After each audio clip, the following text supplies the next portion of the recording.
All right, we are live. Welcome back to Into the Fear. I am your host, Chainsaw Sam E. And yes, we are on the road to East Coast Haunters Convention. This is part one.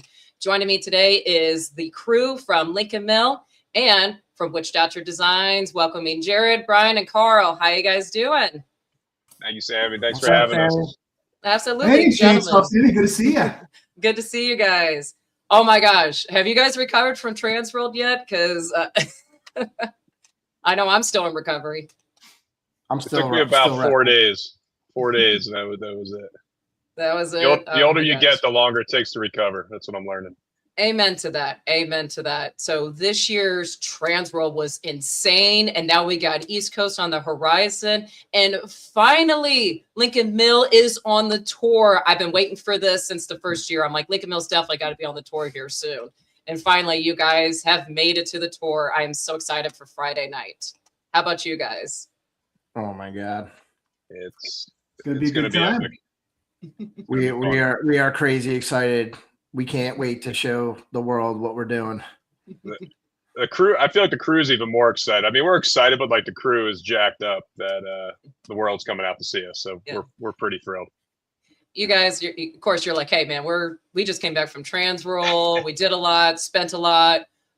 Carl was also vending there, so it's like, yeah, we're excited, but you guys are also doing all the behind the scenes, all the training, the prepping, making sure the haunt is ready to go. So it's so different from when you're in charge and the behind the scenes versus the actors. Absolutely. Yeah, there was no time to rest this year. Like we got back from St. Louis, and usually I take a rest at that point, but now it's 3 weeks and this show's coming up and we got to put on the Haunted House show. So yeah, there's no time to rest and recover. It may not be fall, but it's Halloween season right now. It is. I mean, we're halfway to Halloween now.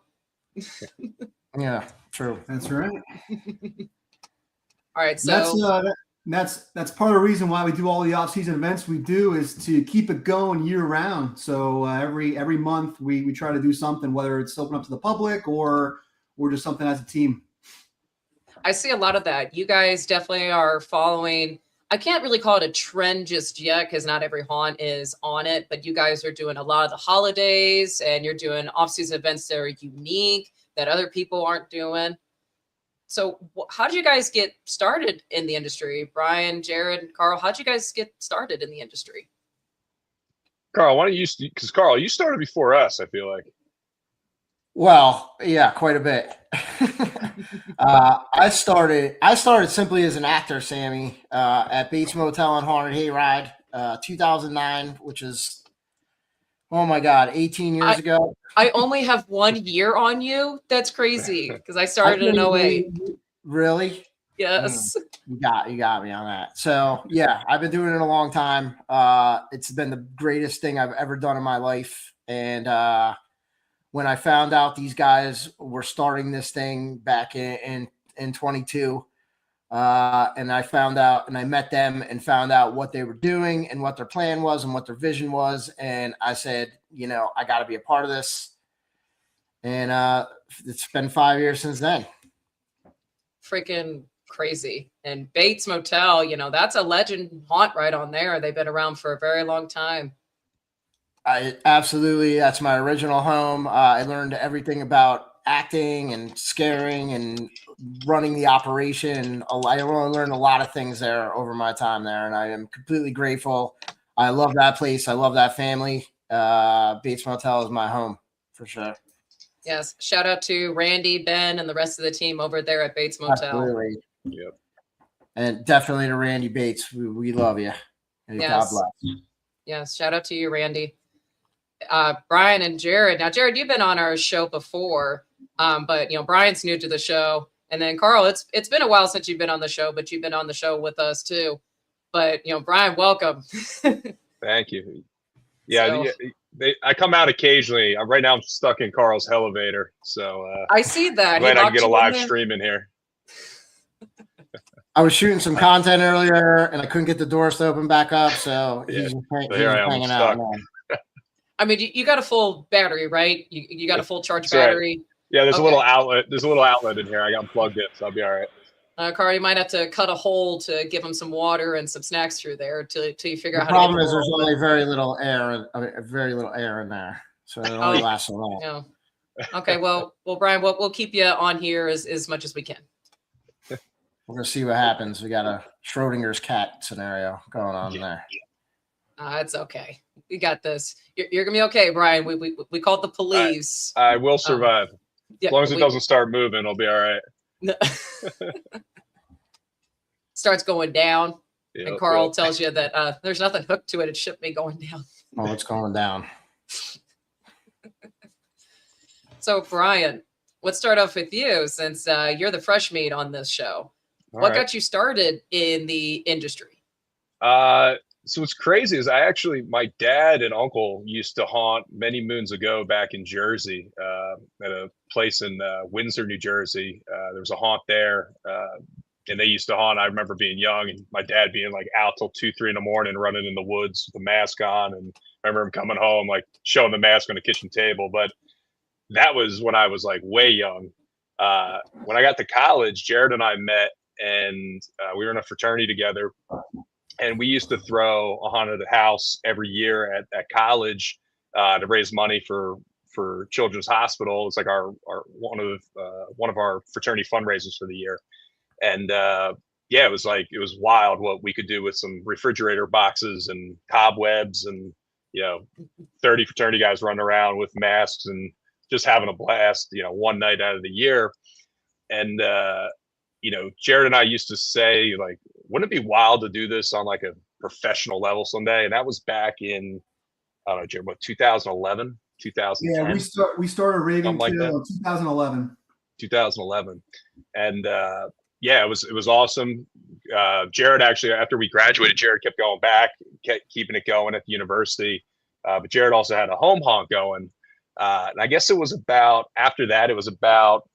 8 years later, we all go our separate ways, right? Jared comes a licensed architect. I'm running an architecture firm and doing real estate development. I purchased a building that I was planning on moving my office, my architecture firm into. And I bought that building in March of 21. And we started building it out for the office, getting everything ready to go. And September 2021, Hurricane Ida hit. And for those of you that are across the nation listening, or maybe don't know the impact that it had on the East Coast, but there was water throughout the city to the point of flooding like had never been seen before. It was a 250-year flood that hit the city. There we go. Look at that. Nice job, Sammy. That's awesome bringing that up. That's insane. So if you'll see that building there, that's our building, and that is what I was looking at on a weekend when that storm hit the city. Flood. We sit right on the Schuylkill River there. The Schuylkill River came up. We thought, I was just like, I don't know what the hell is going to happen. And, so this is September, right? So I didn't know what to do with the building. I was, I essentially changed my plan, right? It was in the middle of the time where you couldn't get construction equipment, right? I had lost the elevator, not the elevator. I lost the actual elevator to the building. Wow. Electrical panels, plumbing system, everything was wiped out on the first floor in the basement. And, I had to make a decision. I kept my office where it was. I rented up the rest of the building with, small mom and pop businesses. But I had a problem. No one would lease the first floor. And every broker I talked to, they said, hey, you're just gonna have to wait for people to forget about the flood. But I didn't have time. And I wasn't sleeping. I wasn't thinking about a haunted house at the time, but I brought in like a doggy daycare. I brought in like another restaurant to see if they'd be interested. I even brought in like a wedding venue consultant to see if like they would take the space. No one would touch it. So I was thinking, I'm like, what could we do in this space? And it just hit me.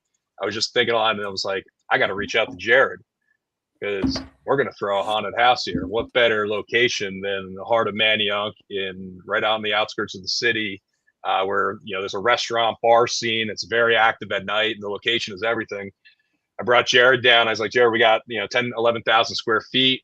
What do you think about running a haunted attraction? I guess that was December of 21, and Jared thought about it. He's like, all right, if we're going to do this, we got to go out to this convention. I'm like, what are you talking about? It's like, we got to go to Trans World.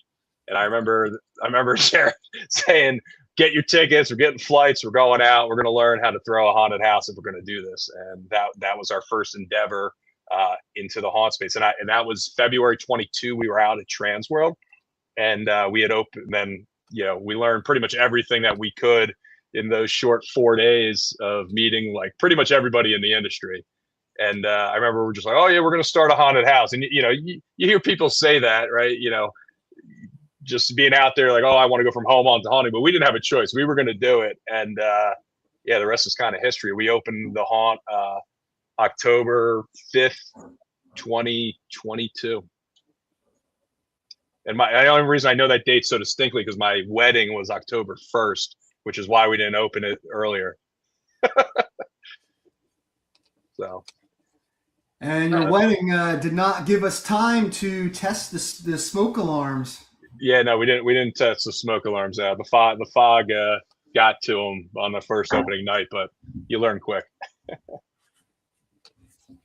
So. Hey, it is what it is. But let me tell you, what a beautiful building. Yeah, no, it's amazing. Just wrapping up our 4th season and going into our 5th. It's like crazy to think back. I feel like that story was yesterday. And there's been so much between then and now that we've done, and just the team we've built. It's unbelievable, and the impact we're making on the city, and honestly up and down the East Coast now, and soon to be national here in the coming weeks when people get to see it live. So we're excited for it. Awesome. Joining us right now is John from Dark Acres. How you doing, John? But yeah, so the backstory with this place. So what was it like back when it first started? What was it originally built for? You're talking the building? Yes. So the original building, Jared, why don't you get into the history? Jared is the Evil Genius history buff and master storyteller here. Jared, why don't you give a little background to some of the history of the building? Yeah, hopefully my internet connection holds for me here. So pretty much Lincoln Mill was built in 1860. So this was an old textile mill right on Main Street, Manayunk there. And Manayunk was pretty much a textile industrial hub. So specifically in our building, they produced Kentucky jeans and cotton yarn. So each floor was for textiles. So Manayunk is one of the Lincoln Mill, still one of the buildings standing today. There's still a few more on Main Street. So that pretty much operated as a textile mill through, I believe, like the 1950s. And if you go on Google and type in Lincoln Mill geohistory, there's some old survey maps and plans if you're interested in learning a little bit more about that. But before we moved in, this was a nightclub called Mad River. And I believe Mad River went under during the pandemic. But back when Brian and I were in college, we used to go to Mad River. It was quite a nightlife poppin' place. So it was obviously very different back then. There was a restaurant in there, a bunch of bars. It's very different now. It's obviously a labyrinth now, themed out as a haunted attraction. But yeah, it's dates back to 1850 and has quite a history. But I've always been very into story-driven attractions. I'm a huge fan of Disney and Universal and those attractions. And from the outset, when Brian and I first committed to this, I wanted to make sure that we had a story-driven attraction, that there was a villain, there was a strong story to go along with it. And of course, the natural Hurricane Ida flood created that inciting event for us that pretty much created that adventure for us, but just a great opportunity to use as part of the backstory. So as our legend goes, pretty much after the water receded in 2021, it opened up this crack down in the foundation, and the construction crew down there kind of preparing the building found this hidden chamber, and inside there were countless human remains in there. And so they called out the local authorities and some local journalists, and based upon the evidence found down there, they determined that the mill owner in the 1930s, his name was Victor Kane, had tormented and experimented on his workers. So a lot of those old mill workers lost their lives down here, and now their spirits haunt the place. So here at Lincoln Mill, we are a story-driven attraction. It's an entirely original story. all rooted in the textile mill industry era of the 1930s. That is wicked cool. So, I mean, you guys are right there on that river. Yep. Oh, And we know. Got a bit of a No. drop off, though. You definitely got a bit of a drop off there. But yeah, that was crazy to see Yep. what the And then the hurricane river did. deck will be open for the 24th. So anyone Heck coming out. yeah. I was about to ask that. Yep. So pretty much you can see it in that aerial shot there. Great views of the river. And when you'll be standing there, it's still pretty unbelievable how low the water is right now. So I would say that aerial shot is pretty accurate to where the water is at today. But it's just wild the fact that during that flood in 2021, the water had risen about 30 feet or so. And pretty much the water went up to, if you look closely there, if you see All the way bank, up to the bridge. Yeah. Yep, all the way up to the bridge, and then on the building itself, those like red banners on the lower floor of the windows, the water pretty much came up to the top of those banners. And when you're on site, Wow. you'll see a little sign there that we have Hurricane Ida on our facade. So anyone standing in our mill yard there, you'd pretty much be standing underwater when that flood hits. So we're just praying that we don't get another flood anytime soon. But on the tour, after everyone comes to us, they'll be going next door to Manayunk Brew Pub, which is literally that building right next door with the deck out back. And right inside there, they have flood signs from the flood from, I think, dating back like 100 years or so. They have every single flood and how high the water level went. And I try not to look at that much because there's a lot of signs in there, and it scares the crap out of me every time I see that. But yeah, hopefully we got quite a few more years before we get before something like that happens again. Otherwise, Carl's coming down here and he's building a wall. You're We're going to list which doctor designs the bill to say dam. I love it. Yeah, right. See, Rob's trying to appease you, Sammy. We love Robert. I know. So they're holding down the Christmas while we're holding down the Halloween at the same time. Man, we got this. Absolutely love it. But yeah, no, that's crazy. And I love that you guys tied in a story to fit in. And it really fits in with the mill itself. And I like how you guys used to hang out there. You know, it used to be a nightclub and you guys used to hang out there and stuff. So you guys got plenty of stories and history with it long before you guys purchased it. That's crazy. Yeah. And just with the story, like every single one of our actors is a character in that story that has a name. As you're going through, you'll see everyone's name in there, and every character has their own backstory. But I think one thing really neat too is that all of our characters really play into the story. They're selling the story of Victor Kane, and by the time you arrive on site, you're just anticipating meeting evil, sinister mill owner Victor Kane as you're going through, because every character's dialogue really kind of plays on that. So that will be really interesting for guests to see, because we do feel like that makes us very different, is for how strong we are with the story inside the attraction with all the dialogue.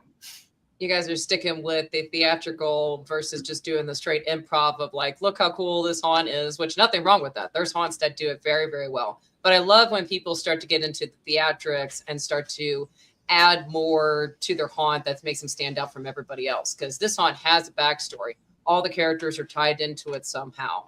And the story goes, and it's very immersive, and it makes you stand out from everybody else. So I definitely love that.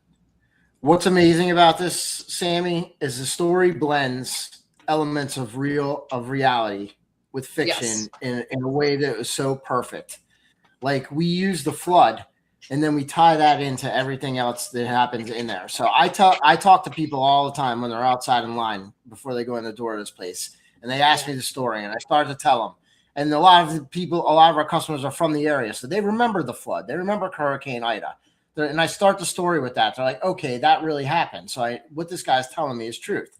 And I tell it so seamlessly blends into, at the end of the story, I'm talking about Victor Kane, that they don't know what's reality and what's fiction. And they go, wait, did that really happen with the bodies and Victor Kane? Like, it's just it's such an opportunity to blend fact and fiction so seamlessly together, and that's been a huge part of our success. Yeah, it definitely shows that. I see your guys' reviews because yeah, I spy, I stalk you guys, and I'm like, look at this. How come you guys are far?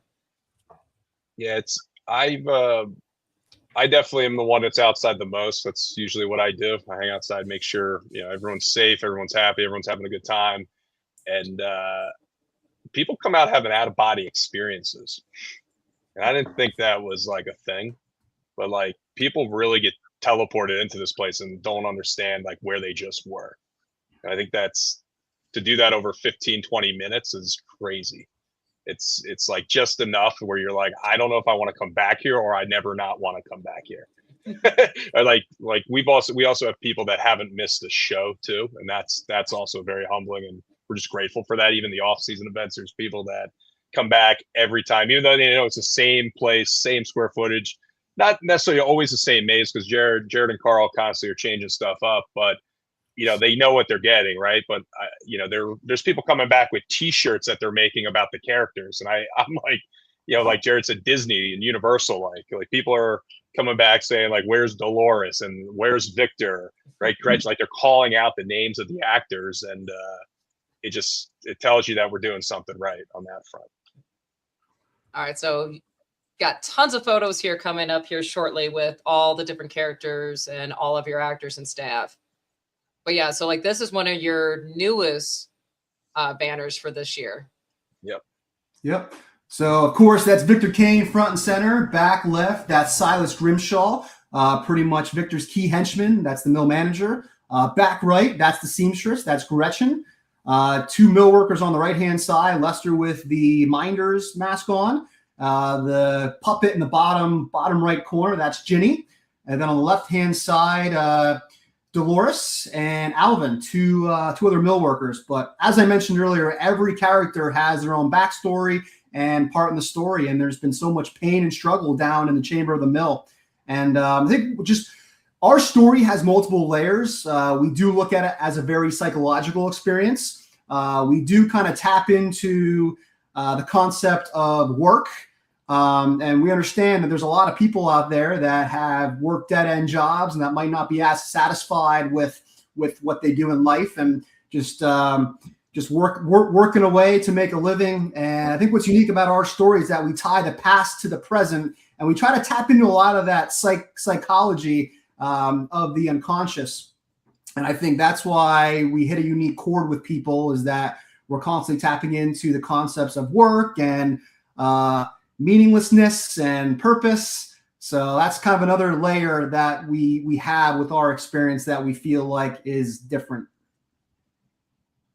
And what's also been crazy for me to see, obviously Jared developed this story, but the actors within side have developed their own plots and twists to the story, right? There's like been an uprising of the staff against Victor. There's been the people that are supporting Victor trying to suppress the uprising, right? Like the story, like the actors themselves have evolved it to a whole nother level. And that's just super impressive and just speaks to their talent and what they do on a nightly basis here. That's a dream team right there, gentlemen. That is a dream team right there. Dream team. It's wild. You have no idea, Sammy. It's a production, right? You asked about why this place is really so successful. The way that we're telling a story and the elements these guys have put behind it is definitely the reason why. But the main reason is actors. These guys are absolutely passionate and insane. People know that I make animatronics and stuff, and they think that maybe my passion for the business comes from the tech side, but it doesn't. I started as an actor, and I knew right away that these people are the most important parts of these shows.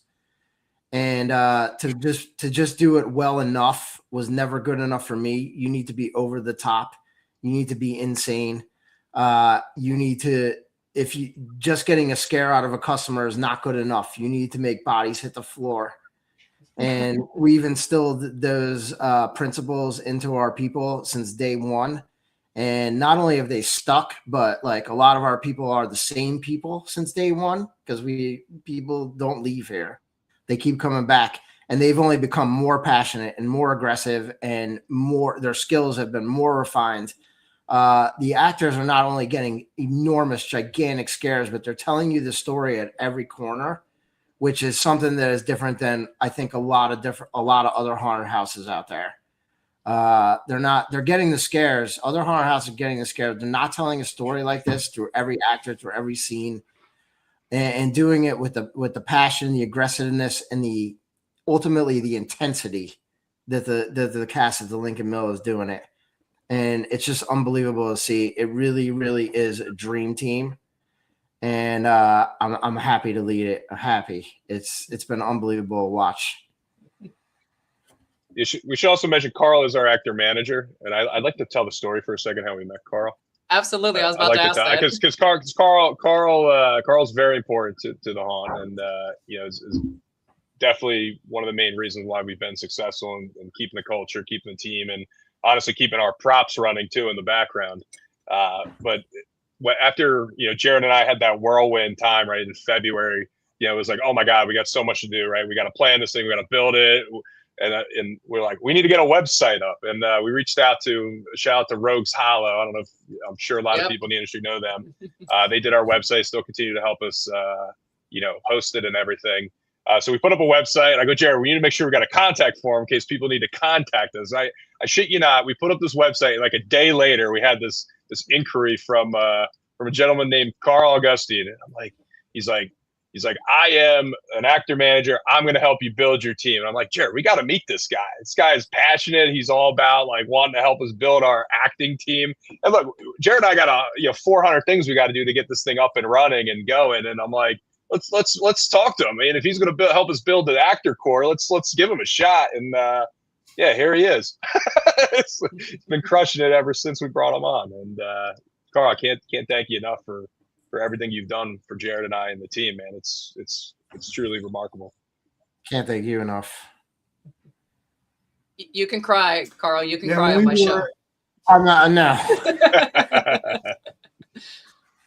I cry after a night after I just watched my actors absolutely crush 2,000 people to the floor, and people just having the greatest experience of haunted house and Halloween and everything. And that's when I cry.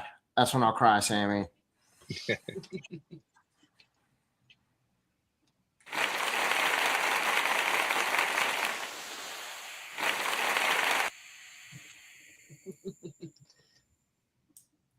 All right, so let's start pulling up more photos of the actors because I have a lot.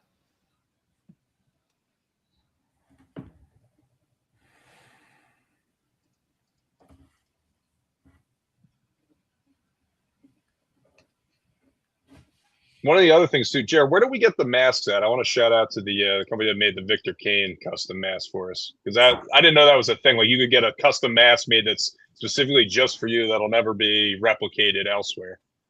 Yeah, so we worked with CFX for the custom silicone mask for Victor Kane. So I believe CFX is out of Louisiana, I believe. Yes, they are. Yep. It's very cool company. So our actor who played, oh no, pretty incredible in the character. He is intense. So Darrell was pretty much Victor Kane #1. He's been with us since the beginning, and his energy down there is insane. Megan just said, "Murder, murder, murder." That's all that's on Victor Kane's mind. Oh, that's kind of an inside thing, Sammy. Yeah, Megan is part of the team, and we have certain rituals and things that we do to prepare for the night. And one of the last things that happens before all the actors head out is we have a cast chant that happens, and the first 3 words of that chant are murder, murder, murder. Love it. I'm not going to give you the rest. Maybe you'll get to see it. Maybe you could see it when you come to the mill next month in a couple of weeks. Maybe. I was about to say it's in a couple weeks, not even 2 weeks. I know, gentlemen, it's crunch time. Look at Carl's like, I know. Stop reminding me, woman. Yeah, so I wish we had a month. the bus tour is stopping on us at 3:30. So I think this will be the first time that we ran a show in the afternoon on a Friday. In the bright daylight. Should be interesting. It's definitely, it feels a little bit darker inside just because your eyes coming out of the broad sunlight in the day, but we did light up a few more things. So, but yeah, definitely be our first time doing an afternoon show. Then after us, everyone will head to Manioc Brew Pub next door for dinner, and then over to Penhurst. So Yes. it should be a fun night for everyone. All right, we got Jared from Halloween Haunts 365. He's joining in with us right now. And then look who else from Lincoln Mills coming on in here. His hisses. Hey guys.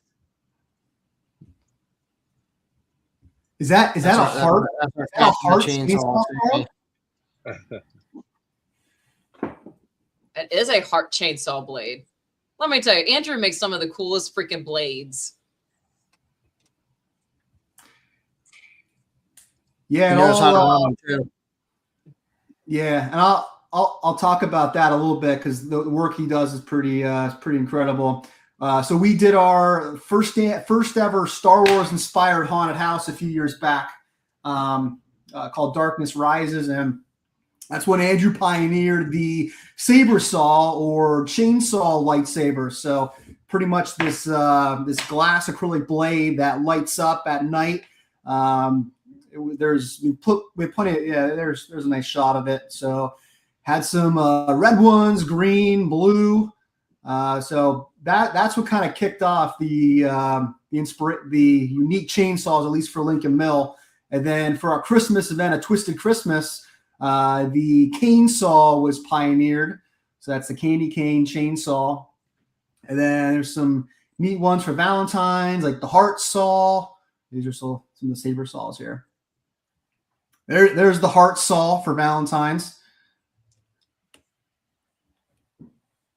And then for St. Patty's, I don't know what the official name of this yet, but essentially a rainbow saw. Carl, do you know what we name this one?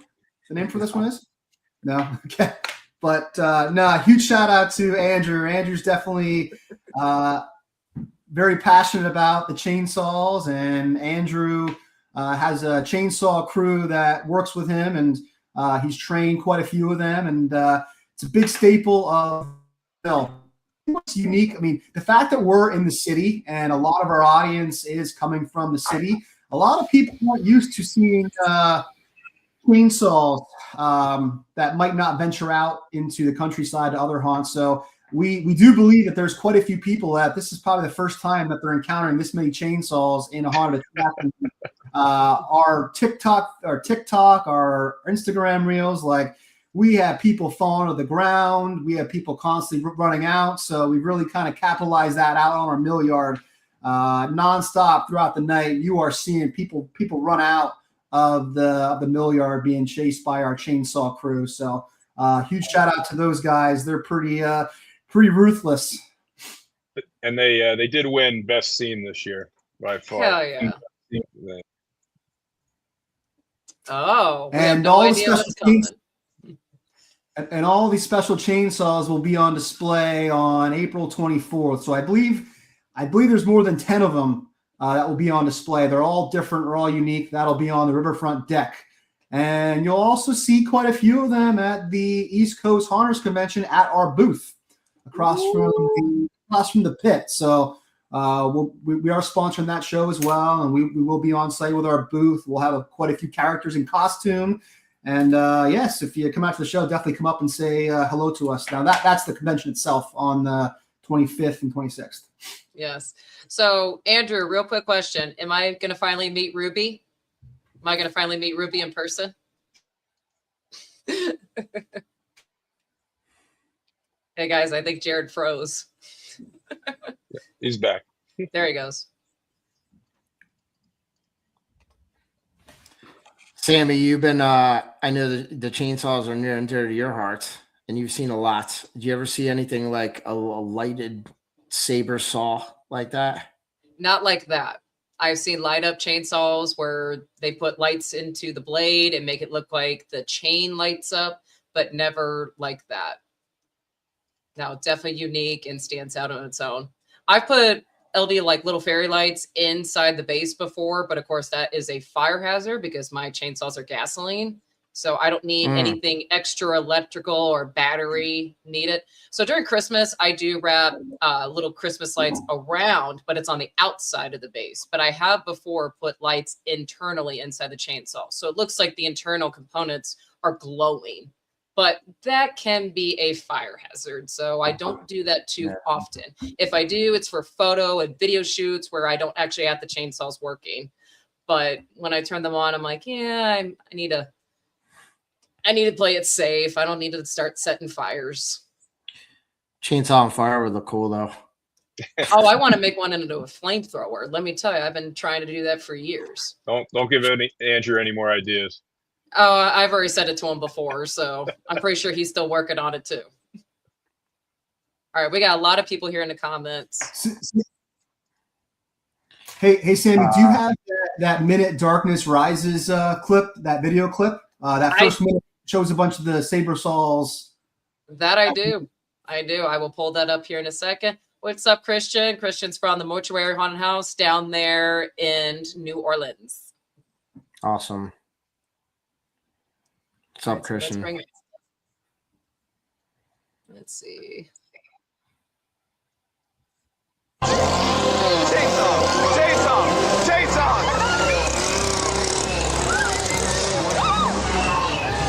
Get her!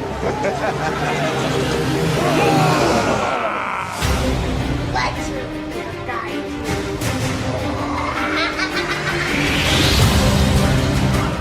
I'm no Jedi! Thanks for stopping by. How'd you get in here, rebel scum? You don't have the guts to make it out of here alive, but if you need some, I got them! Wrong answer! Succumb to the darkness.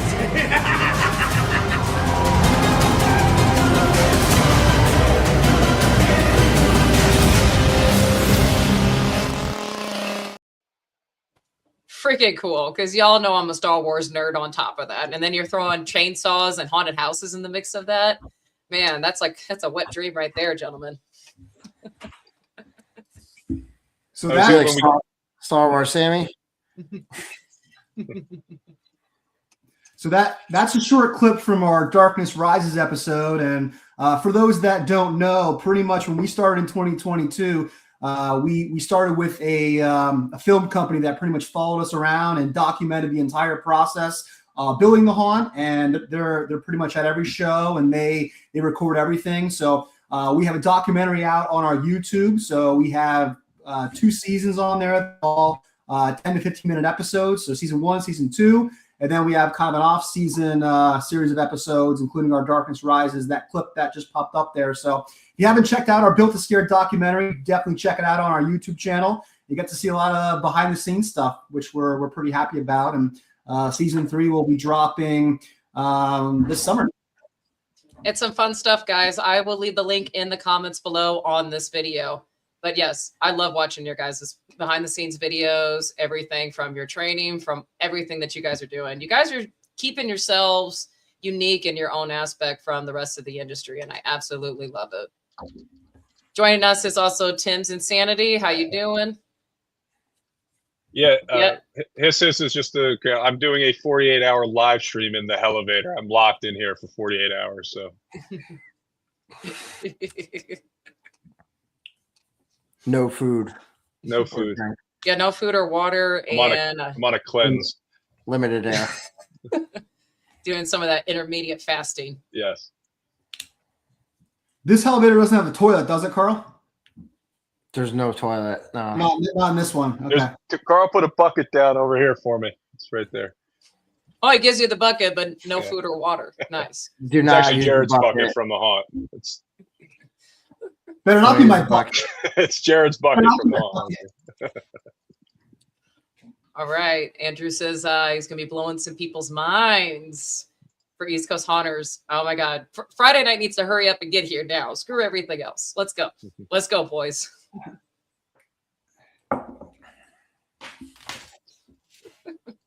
God, the comments are blowing up, guys. I'm having a hard time keeping up with everybody.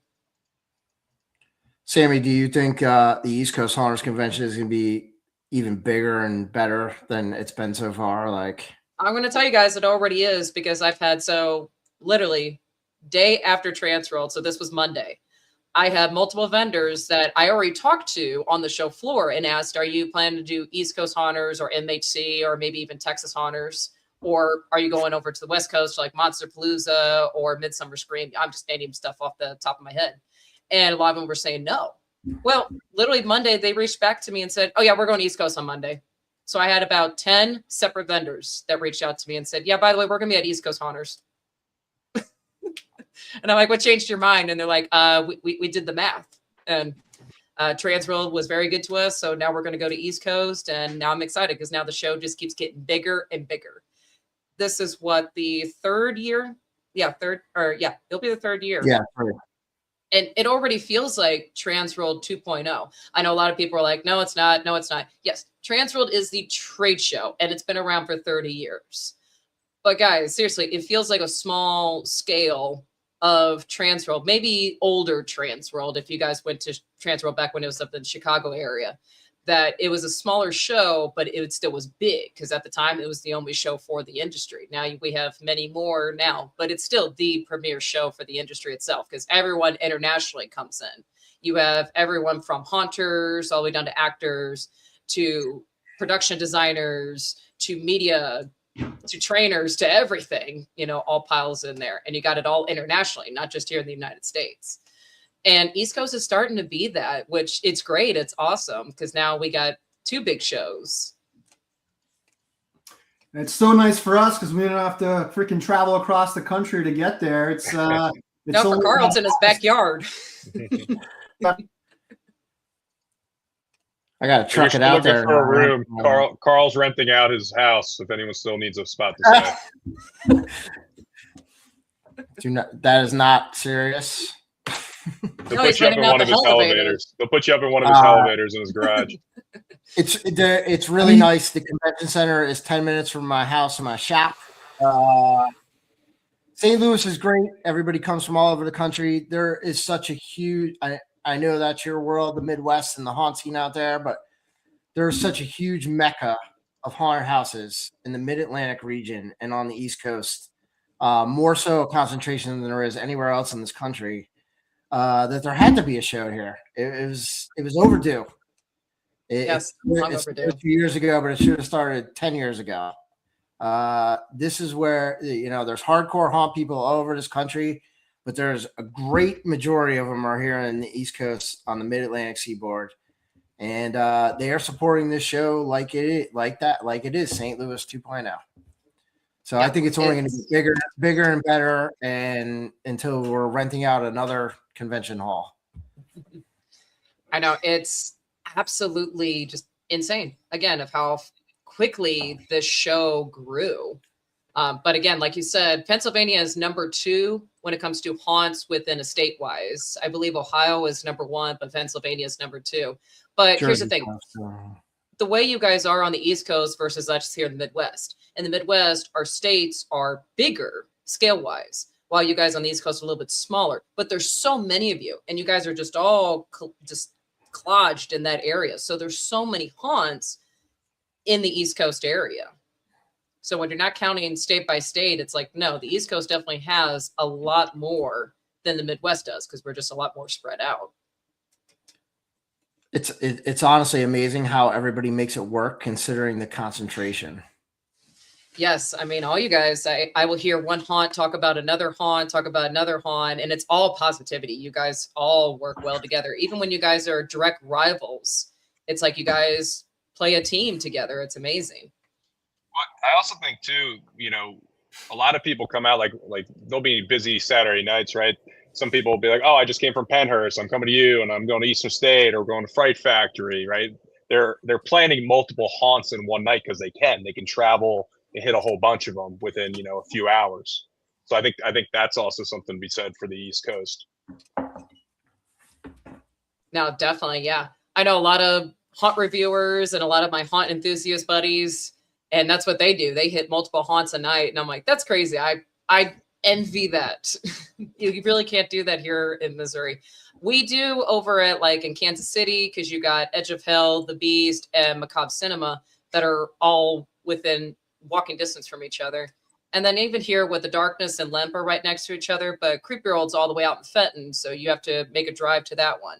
And then Terror on Route 66, that's a little bit of a drive further out. And then the Cobb Factory, that's a little bit of a drive. So the haunts are really spread out throughout here in the state of Missouri. But like what you guys there in Pennsylvania, but you also got New Jersey is right there too. And then Maryland's not too far from you guys. Like you got all those bundled up in one area. It's crazy.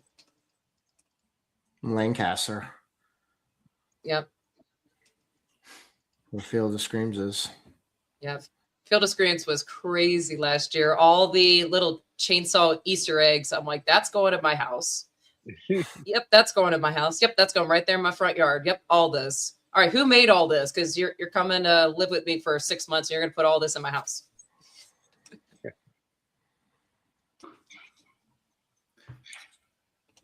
Sammy, you didn't see the chainsaw spiral stare at Field of Screams, did you?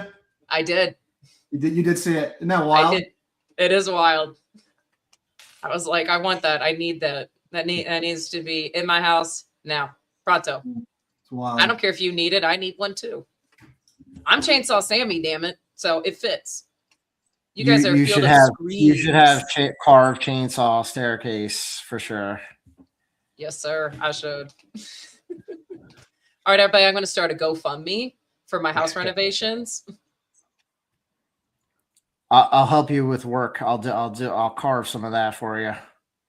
Absolutely. I think Tater would really like to have someone, someone in a room with him while you're here working. Maybe put him to work. I think he'd be happy. He'd be happy to have a little friend here in the basement with him. I think he's getting lonely. All right, so we got more movies here. Let's check out our next clip.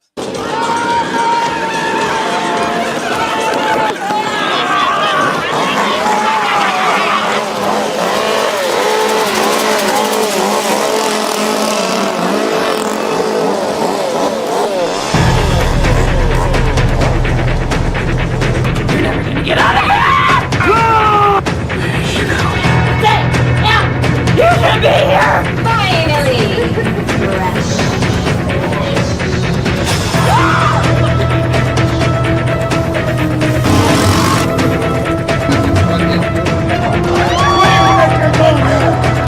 Did I tell you you can feel me? Did I? Did I tell you you can feel me? I don't think so!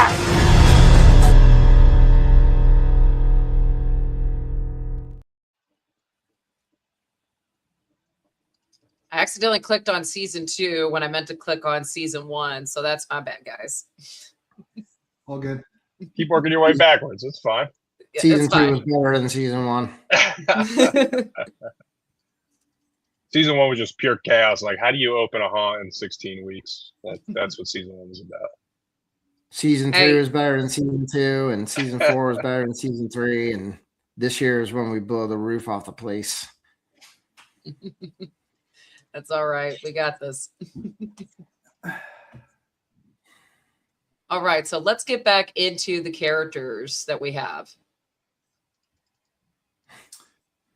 Yeah, so some of these photos are from our off-season events. As probably a lot of people know, we love our off-season events. We do Christmas, Valentine's, St. Patty's, our Star Wars inspired one, but this is our Twisted Frosty character.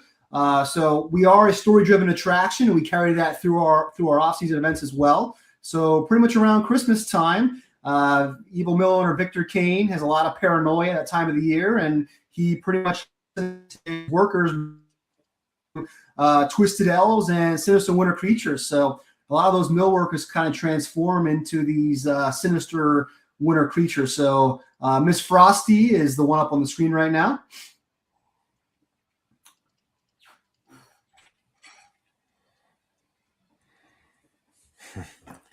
Yep, that's the last one was Victoria. This is Natalie as Irene. It's another one of our twisted elves.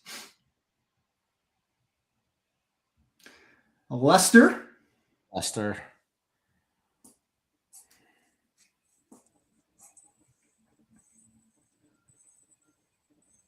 Part of the chainsaw crew with the cane saws.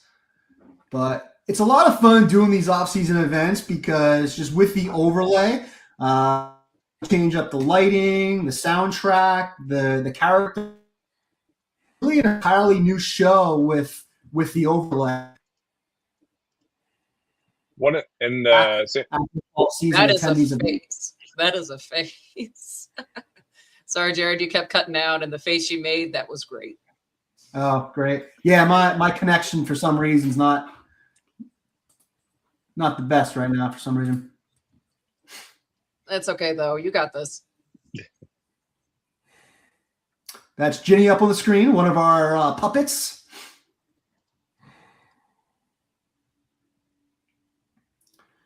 A few more of our puppets from Christmas.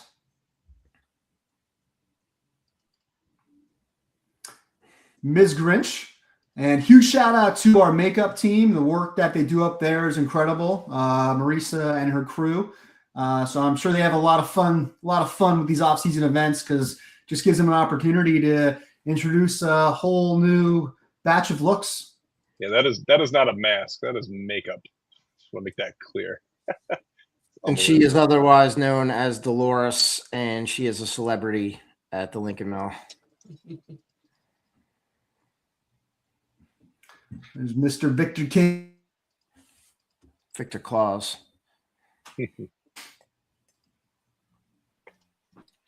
Our elf for Christmas.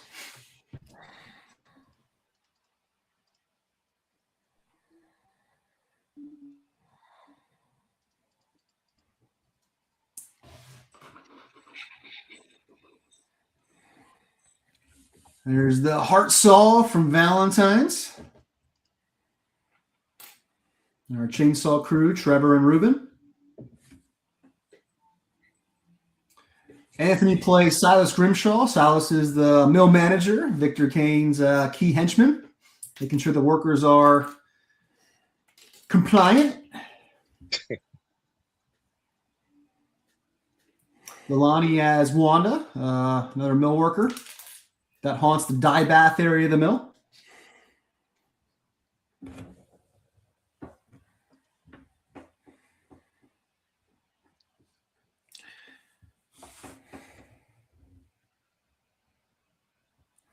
Just so you know, Sammy, I know a lot of these pictures are from our off-season events. When you guys come out on the 24th, we will not be doing any off-season overlays or anything like that. It's going to be our classic normal in-season. Halloween horror kill 'em in fall show. You're not gonna be any of these leprechauns or any of that stuff. Except Carl's character. Carl, I heard you were going to be a leprechaun, though. I will be a leprechaun. I'm short enough. So that's Dolores as a banshee for our St. Patrick's revenge event. Our Irish fairy. For St. Patrick's revenge.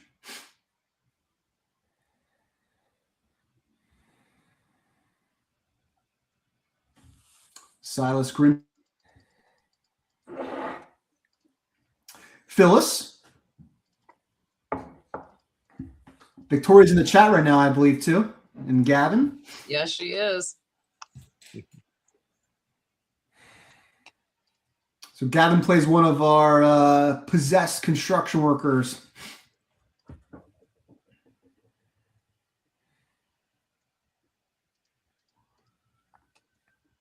Gretchen, played by Terry.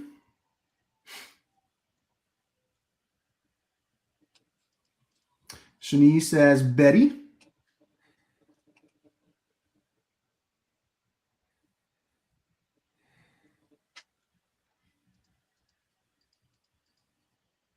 Taking a long time here.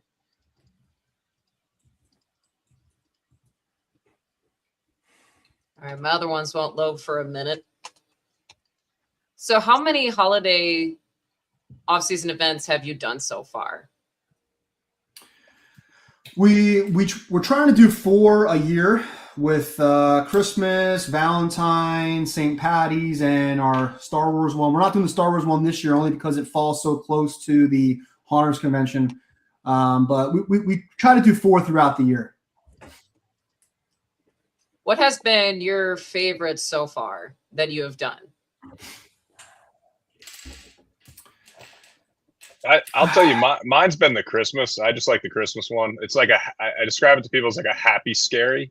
You can't help but laugh at all the characters. Like this, just everyone's in a jolly mood, but you're still gonna hit the floor. But a lot of people come running out, getting chased by chainsaws and laughing. That's new. You don't typically see that during the main season. So yeah, that's been a lot of fun for me. It's just a happy time of year, and it's it's great that we get to bring the crew back together for another couple of nights.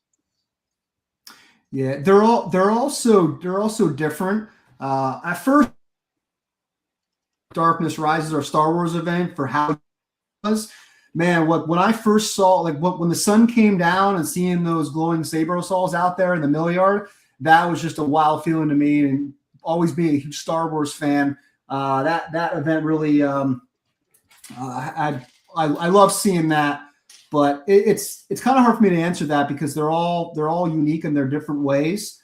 Christmas is just cool because just the characters and the Christmas overlay, not as scary, a little bit more joyful.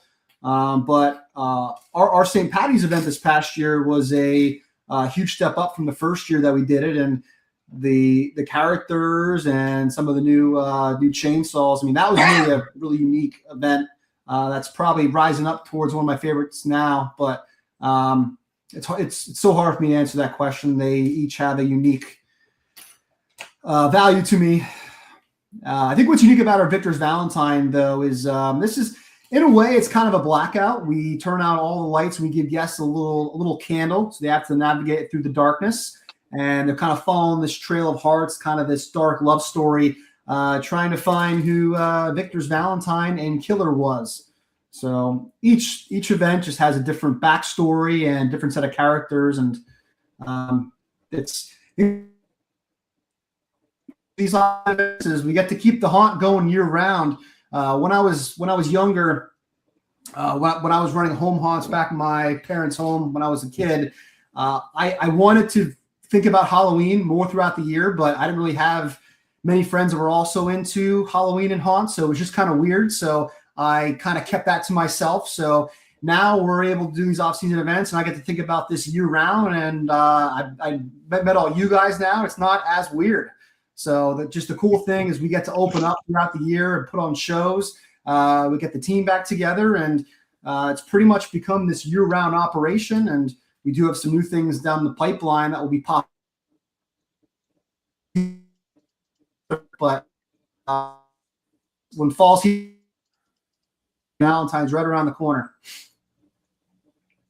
So would you guys ever do other holidays? So let's say like Thanksgiving or Easter, 4th of July, President's Day? That's a little too close to Valentine's. There is a new off-season event coming this year that we haven't officially announced yet, but it's pretty exciting. In terms of the other ones, who knows? We'll see. We'll see what the future holds.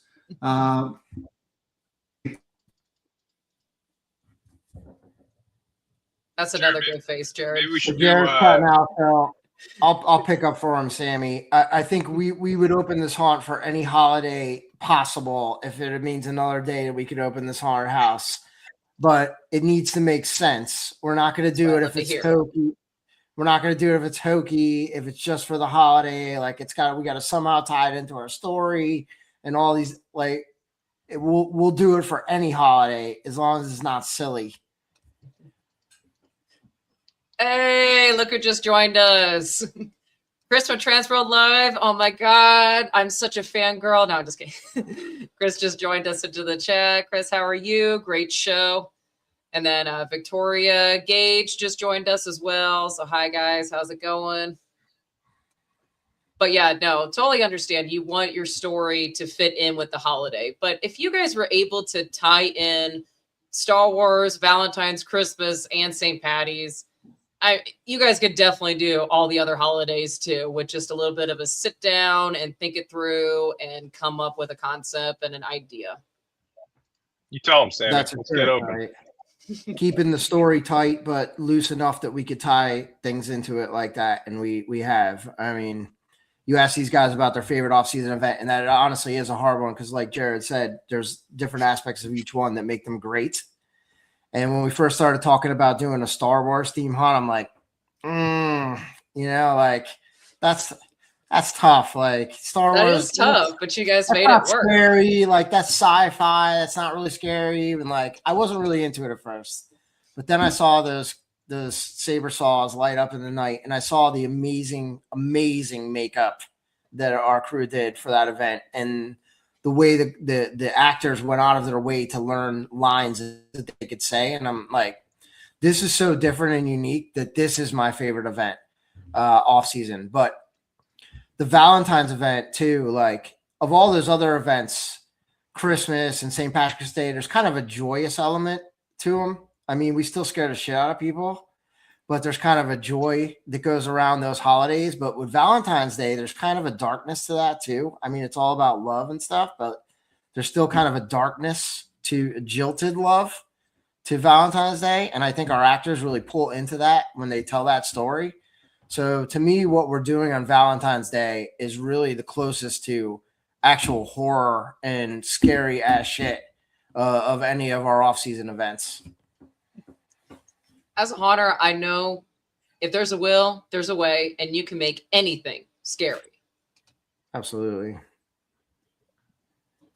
But yeah, no, guys definitely killed it. Taking like, who else would have thought of that using Star Wars into a haunted house setting?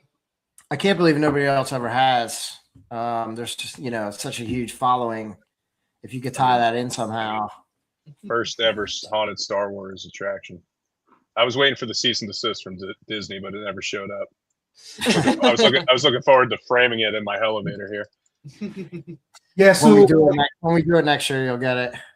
Yeah, the first year we opened up, we did a halfway to Halloween event that was called Victor's Vengeance, and that second year, it just so happened that halfway to Halloween date fell on May the 4th, and I was just kind of going back and forth in my head. I'm like, this is too good of an opportunity, and like we do try different things, we like to test things out. That's the really cool thing about these off-season events is we test things out and new ideas pop up that we might incorporate into the fall season. So that Star Wars event specifically really kind of gave us some new ideas for other things. And I think ultimately too, that's kind of what inspired the unique chainsaws since the saber saws, obviously the cane saws and everything else. So that's what's kind of neat about those special events.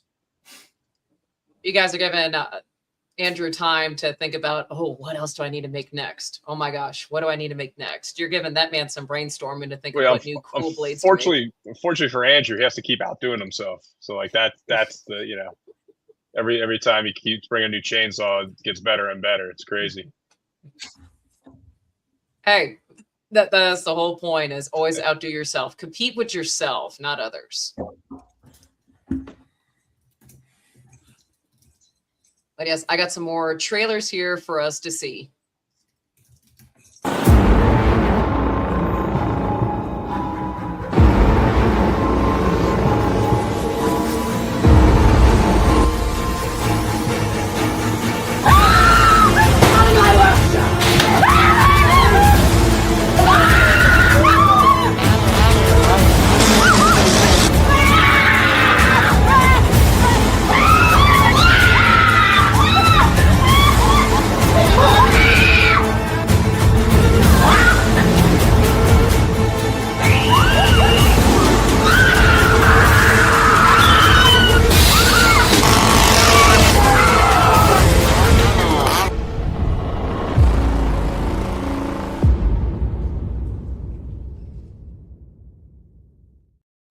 Oh, I'm so excited for Friday night. Oh my God. Oh, so excited, guys. You have no idea. Look, and these actors, they give every guest that comes through that place the best show they could possibly give. But when they know that it's going to be people like you and the industry people that really, really appreciate this as much as anybody can, this could be the best show that Lincoln Mill has ever put on that night. They are going to go out of their minds to give you guys the best that they got, and they got a lot. So excited. The passion and drive, I can just see it from just these short little clips that they have a passion, they know what they're doing, they put their blood, sweat, and tears. And this is why Haunt needs actors. I'm tired of hearing these Haunt owners go around and say, oh, we don't need actors, AI is going to take over. I'm like, what's AI going to do? Oh, it's going to give you something cool to look at, but it's not going to give you the same thing as a live actor. You need live actors. Animatronics are great to have in there to fill up the space or to have a distraction to help the actor. But you're always going to need an actor. There's no such thing as not having the human element in anything. We definitely have more actors per square foot than any place, at least I've seen. Look, I'm the least haunt enthusiast out of Jared and Carl here, right? They were in the industry longer than me. Jared growing up in it, right? But all the ones that Jared drags me to is like, Brian, you got to come see this haunt. You got to see this. We got to walk it. I've never seen as many actors per square foot that we have. Nowhere. Sammy, we are 100% actor-driven haunted house. This is year 5, but we're still fairly new, so it's hard to get started out. We didn't have millions of dollars. We don't have huge space. We don't have millions of dollars of animatronics and things like that. I went through the darkness of St. Louis, blew me away. It's phenomenal. I've never seen so much great stuff in one place, but we don't have that here. We had spaces that were creatively designed, and then we put actors in there that would absolutely dominate them, and that's where the scares come from. That's where they're provided. If our actors weren't good, we wouldn't be good. It's 1,000% that kind of haunted house. Yeah, the one thing I will say to Sammy, again, I'm more the business person, but when Jared designed this thing, right? Jared's a licensed architect. He designed this thing to feel uncomfortable. Even when you walk in it, like the juxtaposition of where things are and how things sit, you're automatically uncomfortable. And then you couple that with a rock star crew. It's ridiculous. I saw what Jared did back when we were running Ravenkill Mansion in college with refrigerator boxes, but giving him an open checkbook to just go, it's dangerous. It's dangerous. It's safe, but it's dangerous for the people in there because they're hitting the floor. It's wild. Yeah. And I think just as a team, though, across the board, from an acting, makeup, the mill yard, we're constantly pushing ourselves to do better every single show, every single night, throughout the night. And I mean, I can say that every single show that we do just keeps getting better and better. And I'm sure Carl and Brian agree with that, as well as all our actors. And for the actors, like, we know it's a lot of physical work. It's hard scaring the shit out of people for how many hours on a given night. They keep pushing through, and we know everyone's hurting after every night. We know the next night's coming around, and but just everyone just gives their all and just keeps pushing. And that's part of the reason why we've been getting the great feedback that we've been getting from our guests, is just the energy that we harness and transfer to our guests. And I mean, that's really kind of what it comes down to. And that's why just animatronics can only do so much, is the actor, that human feel, that energy force field that gets exerted on the guests. When you have a collective team of actors with just this inside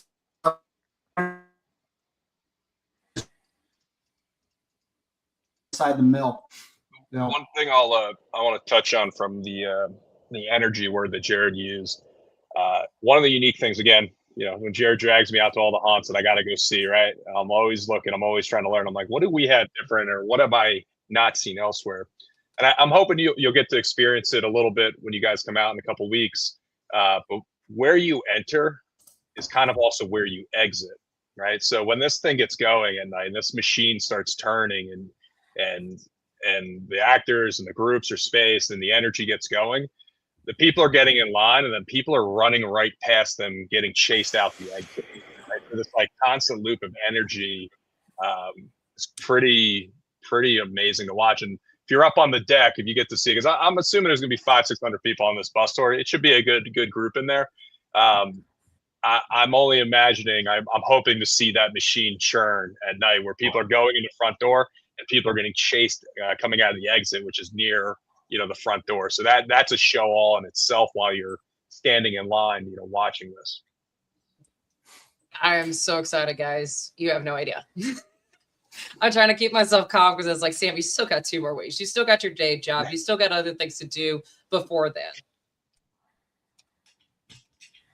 But yeah, very excited for this year. So yes, back to East Coast Haunters. So you guys are going to have a booth, and Carl. So let's get into the witch doctor himself. So we've already talked about what your role is over there at the mill, but your role as the witch doctor in charge of witch doctor designs.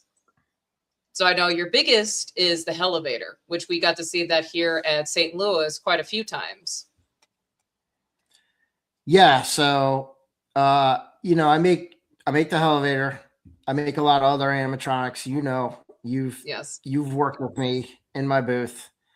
I wanted to go simple and small this year to go to St. Louis. I'm just going to bring one thing, which I know people want and has been my bestseller. It really made for a very pleasant trans world experience for me. I had less to worry about, less to deal with, and Elevator got an amazing reaction. I love seeing people going in it. I love seeing people come out of it, even more so. The reactions on their face, it's been absolutely phenomenal. I didn't invent this idea. Elevators have been around in the haunted attraction industry for a while. I don't know of anybody that's been, offering a standard version to the public as a product like Witch Doctor Designs is. So I'm happy to do that. If I could put my spin on it, my take of what I think it should be. And if you missed it in St. Louis, I will have it again on the floor in Philadelphia in less than 2 weeks' time from today. And not only at your booth, but there's also the Elevator inside Lincoln Mill. So not only do you get to see it in action on a showroom floor, but that's with all the bright lights and you're in the show floor element versus when you actually see it inside a haunted attraction. So if you guys are going both the show floor and on Friday night, you get to see 2. You get to see one on the show floor showing off all the bits and gits. Then you get to see one in its actual element where it belongs. So haunters, that's a thing for you to write down and remember. Absolutely. You'll definitely get to see how like a haunt uses it too, right? Like I think that's something. So I guess one thing just to walk in it as a patron, but like seeing how the actors interact with it and seeing how we as owners get to utilize it to help space our groups and set that tone from the beginning. At least ours is in the beginning. I know others are in other places, but we like sending them to the basement when they start. It's such a huge storytelling piece that kind of transitions you into from the ordinary world into the special world, which in our case is down the hidden chamber. So that Elevator is this amazing threshold that is critical at the beginning of our experience. So. Yeah, we use it right at the beginning of the attraction at the Lincoln Mill. And as Jared said, not only does that help set the scene of where the story goes, but it also gives you a lot of benefits from an operational efficiency standpoint. So it helps you to manage the flow of your guests. They go right from the front door into the Elevator. So you can break up groups there.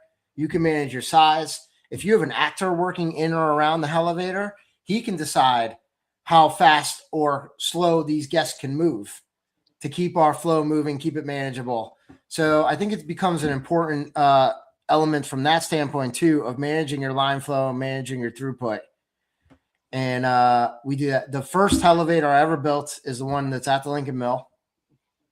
It's awesome. It stood to the test of time. Thousands and thousands of guests have gone through there. We have nary a problem. That is the first one. What I'm offering now is 2.0.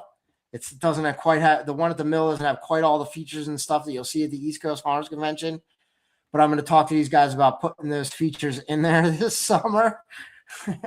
Well, Carl, I'm going to have someone buy a 2.0 from you, and I'm going to trade them the OG Elevator for it because it's valuable as the 1.0 version. We have the original Elevator from Witch Doctor.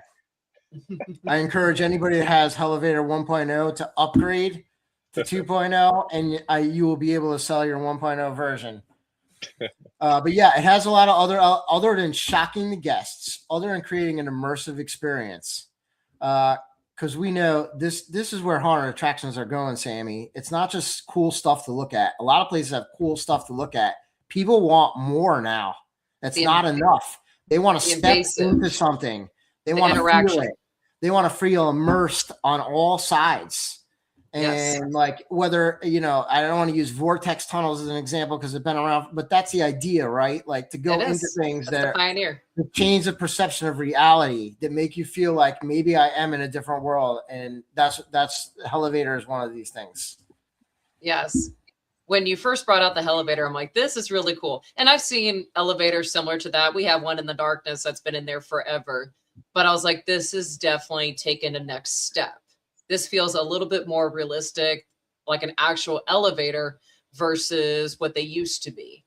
Now you've changed it up, and then now you have a 2.0, because this was the one of your original ones that you first brought out that I got to test. And then now you got the new one that I got to test at St. Louis. And I'm like, oh yeah, huge difference, huge feeling. This one definitely feels like it's actually dropping versus it's just moving and making you feel uneasy. I'm like, no, this one actually I can feel not the G-force all the way, but I feel like it's really dropping further than what it actually is. Awesome. And the one I'll have at East Coast, version 2.1. It's been a short amount of time, a couple of weeks, but there's been even more upgrades that I've been thinking about that I'm putting into this. And it's keep hustling. Keep hustling.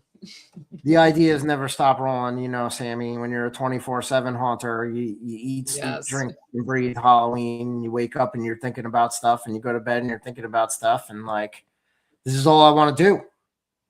That's it. That's me. While my wallet is screaming, telling me no. You don't have to buy stuff to make it happen necessarily, Nope. I recycle. I'm really big on taking stuff that I already have that I can make it into something. But I mean, obviously, yes, I still buy, but I definitely try to recycle or make something new of something I already have, just because you give it new life. I know most hunters love to do that. This is an interesting thing to tell you about, like working at the Lincoln Mill. So when I started building props, I'm always like, I'm going to use the premium stuff. I'm going to buy premium parts, premium materials. I'm going to do everything the right way. And when I started building stuff at the Lincoln Mill, I'm like, there's so much stuff to build. We don't have all this money.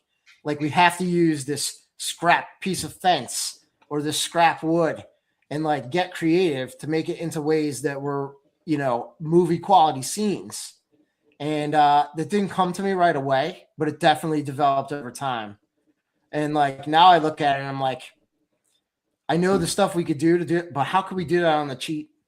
Because I know, like, I've learned like how to take these materials and make them into movie quality effects. That's been a huge benefit to me personally as an artist, to what I've learned since I've been building the Lincoln Mill, for sure.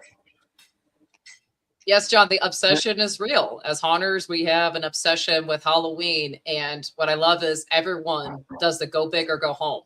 It's not just me. It's not just a handful of people. It's everybody. Everybody wants to do better. It's the competition with yourself. Like I said, every year you want to do better than you did last year, that you did before. Every year, make it bigger, better, more realistic, more fun, more immerse. Because that's what the public demands of us haunters. They want everything to be as realistic and as thrilling as possible. Nobody wants to come back to see the same thing they saw last year. Nope. And you guys doing the off-season events, you guys mixing your story into other worlds, adding the holidays on top of that. So you're doing something different that nobody else is doing, or someone might be doing something similar, but you make yourself stand out with your own twist. Yeah. And the story does continue to evolve, not just through our off-season events, but every year we usually release a new element of the story. We dig deeper into the lore of Bitcoin. So that's another thing that constantly keeps our guests coming back, and some of that's released in the Lincoln Files, and we have kind of our unique marketing campaigns that continue to tell that story. See, that's awesome that you guys keep continuing to grow this story, and that you're just like, no, that's how it is. This is what it is, and blah, blah. It's like, no, let's keep adding more and more to this story. And like you said, you're digging into the archives and finding more and more, and you're like, what went on here? Oh my goodness. Yeah. Yeah, this past year we learned about the labor efficiency program and who that was funded by. It's very interesting. You can learn more on our website. But we're keep digging deeper and deeper into that story, and becomes more and more twisted. The stuff that happened here and how it was pretty much buried for all these years, and finally coming out to the public now. Freaking guys, again, I can't wait. I've been dying to come out to Lincoln Mills since the first time you were on with us, and then talking to Carl and stuff. So, I met Carl through Witch Doctor Designs over there at Transworld, but meeting you, Jared, and learning about the Lincoln Mill, and I was like, I can't wait to see this place. And I'm so glad that you guys are finally on the East Coast Haunters Haunt Tour. So great. And it's Friday night. That's the night. Saturday's the party, but Friday night, I see that it's always like the big name haunts are always on the Friday night tour. Yeah. And congratulations, guys, you and your entire team. You guys well deserved. I can't wait to see you guys actually there in person. This is going to be just freaking awesome. But Carl, back to you. So what I love that you really like to focus more on, that I see that you do a lot of the actor electronics, which it's an animatronic, but it needs an actor to perform correctly. So you have like the Mulch King. You also have, I can't remember the one that I did where I got chainsawed in half. That was called Chainsaw Massacre. Yes. But yes, a lot of people know I do Witch Doctor Designs. They think I'm a tech, but like I said, I grew up as an actor. That's a big part of my passion for the business. So taking the two things and integrating actors into technology and pneumatics and electronics, it's not something I had been seen done a lot before.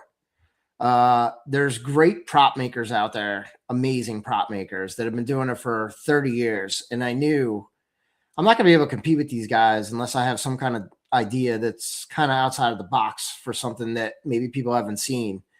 And that's when I came up with the Mulch King. And next to Elevator, that's definitely my bestseller, my next bestseller. It's one of my first, props that I ever brought to the public. And the haunts, I would say they just love it. It's one of the most popular things in their attraction. There's been some haunts that have won awards for the most interactive prop for the Mulch King. Shout out to the Forsaken Forest out in Richmond, Indiana, a good customer of mine. They've won multiple awards for Mulch King. I have ideas for. Thank you. I have ideas for other actor-driven, actor-integrated props in the future. I just haven't gotten to build them yet, but I guarantee you there are coming. That is my focus. That is my drive as a prop maker. More so than that, it's an immersive experience for the guests, such as Elevator. But the next thing I want to try to focus on is actor-driven illusions and props like that. Freaking cool. Cannot wait to see what Witch Doctor Designs brings out in the next couple of years. I should have sent you a video of you being sawed in half with Chainsaw Massacre in 2022. That was fun. Definitely a long day, but it was fun. It was definitely fun. And of course, it's like, this is what I'm normally doing to customers, and now I'm getting it. So here's my karma. Distortions does some of this. I've seen other companies do it, like trying to integrate the actor into the effect, because I think ultimately that's the greatest thing possible that a haunted house could do, right? Integrate all the great technology of pneumatics and lights and fog and effect and put it all together with an actor in a single instance. Like that's the ultimate prop. The customers are not looking for that. They think it's an animatronic, and they'll sit there and stare at it because they're like, wow, that's really cool. Oh, that's an awesome monster. And then all of a sudden it comes running at them, and it's different every time. So they're like, oh, that's a live person. It throws them off. Customers love it. Haunters love it too, but it's really great. Like haunters, they react to like, oh, wow, that's so cool. While with customers, they take off running. They're gone, or they just faint, drop dead, and they're like, oh God.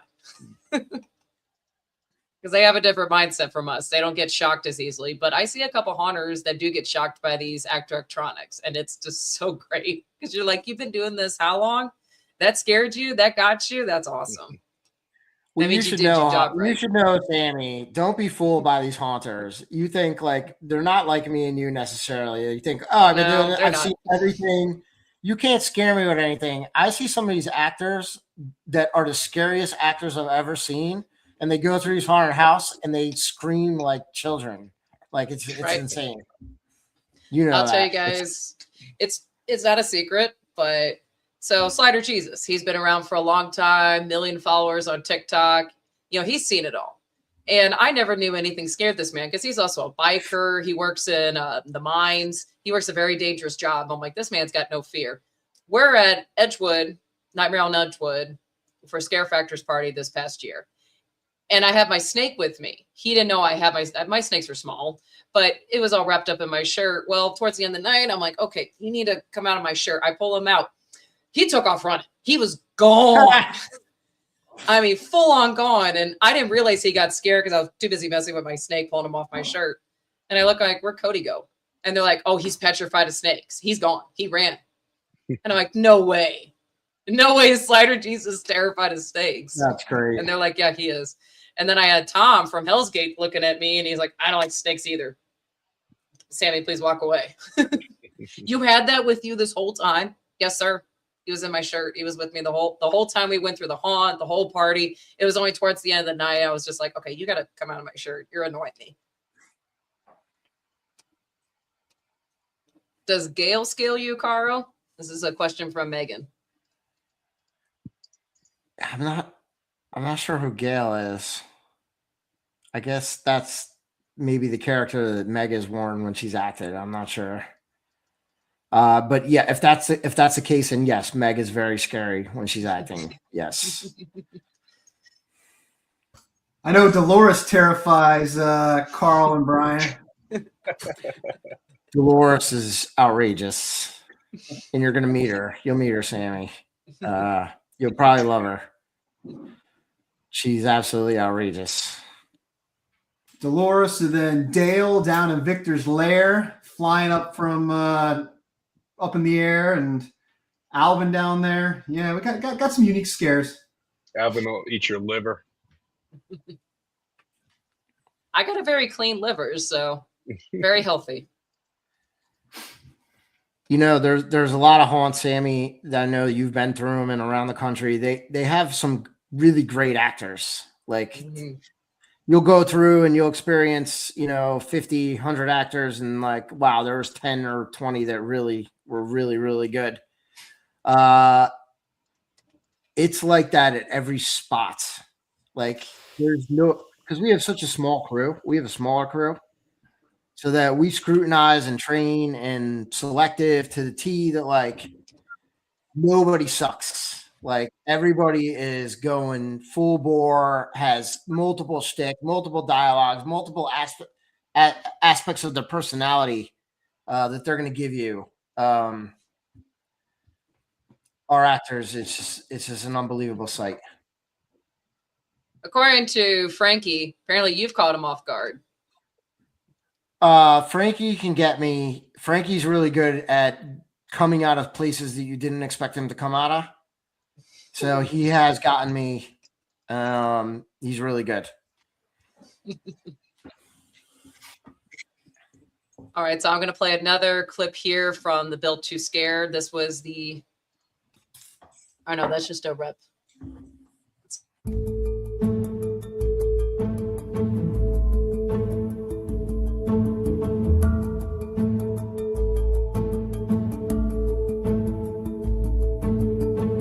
So this is where it all began. We are right now at Ravenhill Mansion here on Jefferson University's campus in East Falls, which is right up the street from Manioc, where Lincoln Mill Haunted House is located. Oh, that was super short. Yeah, that was just a little flashback there. Earlier in the podcast, when we were talking about where we began on our college campus at Ravenhill Mansion. So Yes. that kind of we started that back in 2011. That was that charity haunt that we did up the street from Lincoln Mill. So that's where Brian and I first got started. And Jared and I always had the similar relationship, right? Evil genius. He designed the whole thing, knew how it was going to work, but I was the business guy. I somehow was able to convince the school to allow us to take over their historic building on campus and turn it into a haunted house and run hundreds of kids through it and put cobwebs all over the place. I don't know how we were able to do that, but yeah, it was wild. They shouldn't have let us do it. No. Looking back, it's like crazy that they let us, like literally every room on 2 floors of this building, we converted to a haunted attraction in like 2 nights.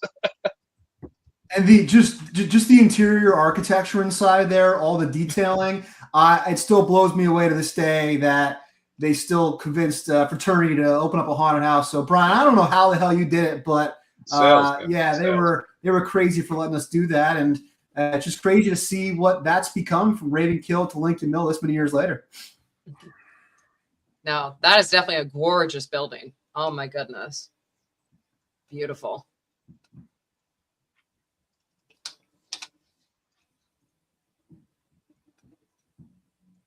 All right, we got Brandon says he remembers going there growing up. Yeah, so yeah, I mean, Brandon would have been like 10 when we had that thing running. Yeah, I remember Brandon saying, so Brandon's one of our sliders outside, and remember Brandon telling us that he went to that when we first opened that up. So yeah, I guess Brandon was probably around 10, but Brandon had grown up in the area, so it's pretty cool that he's now acting for us this many years later at Lincoln Mill. It's beautiful how it's come like full circle for you guys. You started off here, and then now you got the mill, and then you're bringing in people that used to either go through as customers at the old place or still worked with you. And then you're bringing in actors from that have never done it. I'm pretty sure you got some actors that had no acting background, no theater, no nothing, just wanted to try it out, and now they're permanently there. Yeah. Yeah, and Lincoln Mill is going to continue to grow. We're only moving into our 5th year, and there are plans for another attraction coming down the pipeline and other special things. So I'm just going to leave it at that. But we're always forward thinking and looking ahead. We got big, exciting things coming the next few years. Heck yeah, guys. Yeah, it is really amazing to see so many of our cast and crew are in the podcast right now and commenting, because they're so passionate about this, that anything that is going on with the Lincoln Mill, they want to be a part of it no matter what. When they put that logo on their backs, it's important to them, and they feel like they're part of something bigger than themselves. And this is the reason why they're so great. And I absolutely love it. But as you were saying to Jared, like we have a very interesting, diverse crew. So we do have a lot of people that have theater acting backgrounds and are real actors, and they're amazing. And then we have people that are locals and stuff. They never haunted before, and they're just like, this seems like it'd be fun. And as you probably know, those people are here for the fun. They're not here for the job or the money. They're going to go they're going to give as much of this as they could possibly give. And those people have become some of our greatest people. It's a great dynamic of different diversities and backgrounds and genders and all that stuff that have built the ultimate team here. It's not by accident. That's so great to hear. I love hearing the stories of haunts coming together as a family from what they built from the ground up, taking people that don't have a background in anything of this, and then it becomes their life, becomes their passion. And all it was they decided to audition and go in. Or some people, they start off working concession stands or parking lot security, something that has nothing to do with acting, but then they give acting a shot, and then the rest is history. It's crazy. Or they come in just to do makeup, and they're like, I'm not acting, but then they get stuck acting. They get asked, hey, can you act tonight? Or, hey, maybe you should come and act and play around with us. Stick around for the night. And then they do, and then they immediately fall in love with it. I think that's what happened with all of us. We have so many people, Sammy, that started as event staff and they came to me and they're like, Carl, do you think I could get into acting one night? And I'm like, you know, you're not happy on event staff? They're like, no, I love it here. I see how much fun these people are having, scaring the piss out of people, that I got to do it myself. And like, once they got that chance, those are some of our best actors now. Like, they started as event staff. I will tell you, my best actors were always the ones who didn't start off as actors, or they had no acting background whatsoever. It was a friend of theirs that talked them into it, and they want to have fun. And then just they become the best. It's crazy. And it'd be from my really big guys to my little tiny females. And as soon as they get that first scare, and I know I felt the same way. Now, I came from a theater background. I kind of cheated. I had actor training, but everything that I learned in theater had nothing to do with the haunt industry whatsoever. Improv was the only thing that could help, is like, oh, I messed up. I got to figure out how to fix this while I'm in the moment. That was the only thing that helped me, was I was really good at improv, and I had a lot of improv training and background. But otherwise, I had to learn. I was not a good scare actor when I first started. I was terrible, but I showed up to work every day, and that's why they kept me. But once I got that first real good scare, the rest is history. I got better and better. I pushed myself, started doing more characters. This is not doing creatures, doing other things I would never do before. And then, of course, the one night someone decides, hey, I need a chainsaw runner. Can you run a chainsaw? Yeah, I guess. I know how to cut wood with a chainsaw. And then here it becomes, oh, below Chainsaw Sammy became a thing. So yeah, it's incredible to watch these actors grow from the ground up. And then their passion and their drive to do better, and they all learn from each other. And you know as well as I, it's not necessarily about the training or where they come from. It's all about the heart. Like, it's all about how it makes you feel when you scare somebody so bad that they drop to their knees. Either you're going to be like, oh, that was pretty cool. Pretty cool. Like, that was fun. I might not want to do that every day. And some people may get that reaction, and they're like, this is what I live for. I was born to do this. And it doesn't matter how much training, how much experience those people have. Those people are going to become great haunters, because all they want to do is figure out how to do that even better and better the next time. I get some people from the other side of multiple different industries come in, and they meet the haunters, and they're like, haunters are such nice people. I'm like, yeah, that's because we get all of our anger and frustration out when we scare customers. But yeah, it's therapy. You get that huge dopamine hit. It's a crazy level of satisfaction. It is. It's that one good scare, and the rest is history every time. I think just from my vantage point, and I really kind of got to watch this on the cameras and in person the first year when we opened up, is just seeing the entire show and all the actors, that collective energy.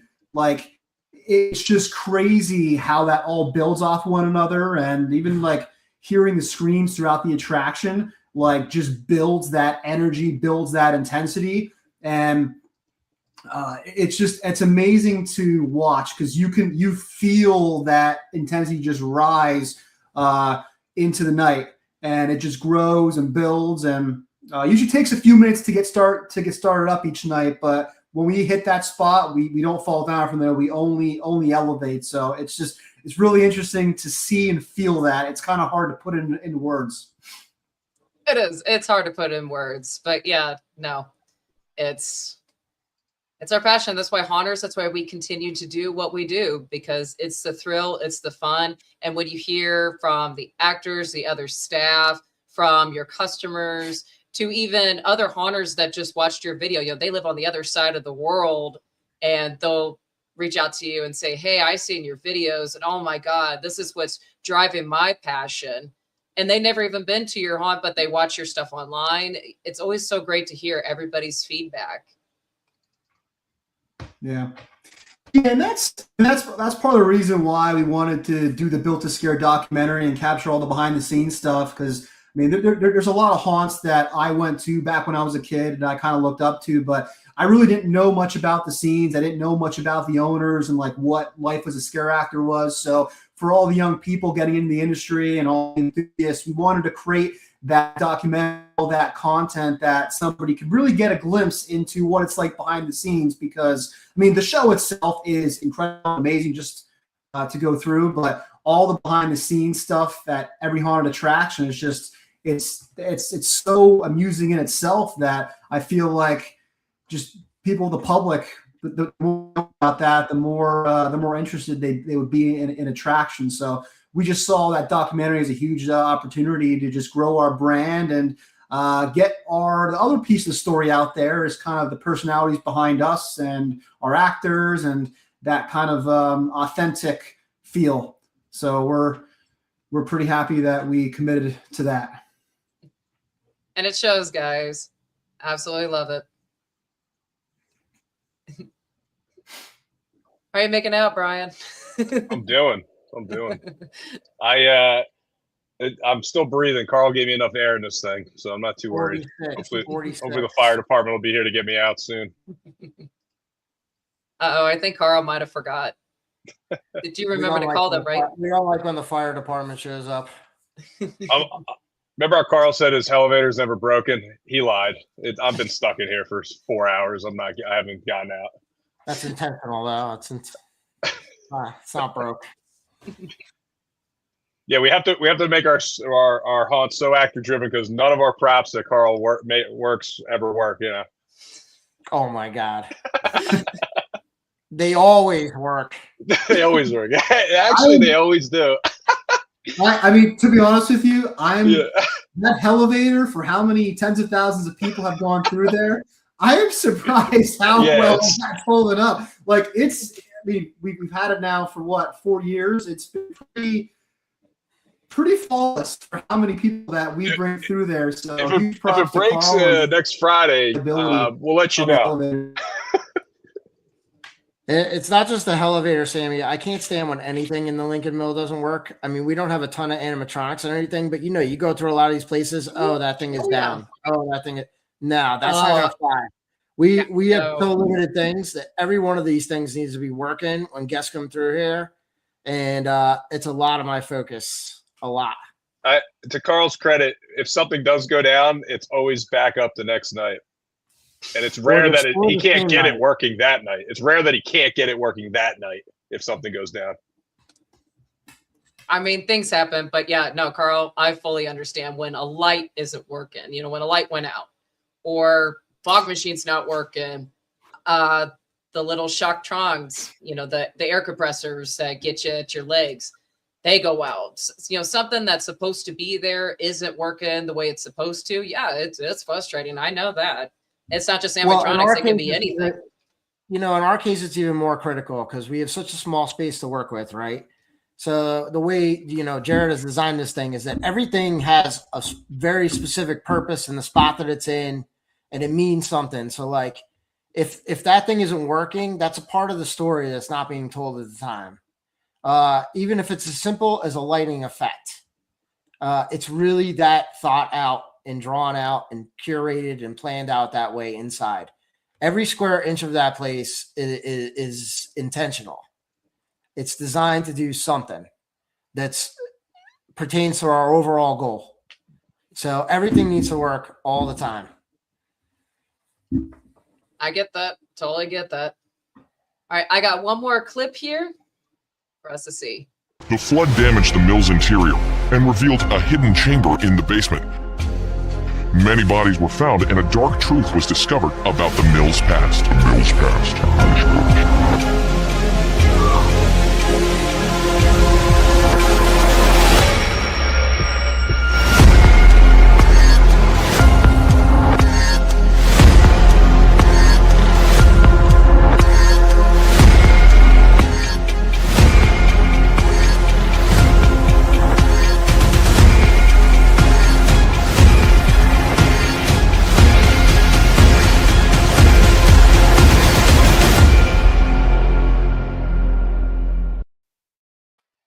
Very cool. That definitely right there shows you how you go. That you go in, you hear about the stories and the legends of the mill. You go into the elevator, it takes you down, and then there goes the story begins. So definitely cool.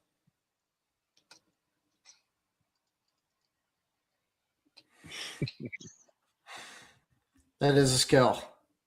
That is a skill. Carl crawls along the top of the haunt the Ninja. whole night. He's like a spider up top above all the wall panels and everything we got. Like a little beetle. Ninja tech.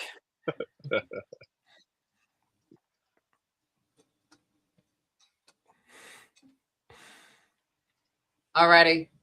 Gentlemen, we are coming on to it's 9 o'clock where I'm at, so it's 10 p.m. where you guys are. So we're gonna go ahead and end this live feed because I know you guys got to get to bed so you can work up and get the mill ready and going for East Coast Haunters Convention. Alrighty, guys. Shout out to our sponsor, Woods of Terror. Woods of Terror is open for halfway to Halloween. Tickets are on sale now at woodsofterror.com. Also at East Coast Haunters Convention, Woods of Terror has 3 booths. You will have Mr. Jimmy FX, Woods of Terror FX, and Let's Scare Cancer booth. All right, guys. I am your host, Chainsaw Sam E. And we will see you guys on the road to East Coast Haunters. And tune in next Sunday for part 2. See you guys later. See you in a couple days, Sammy. Bye, boy.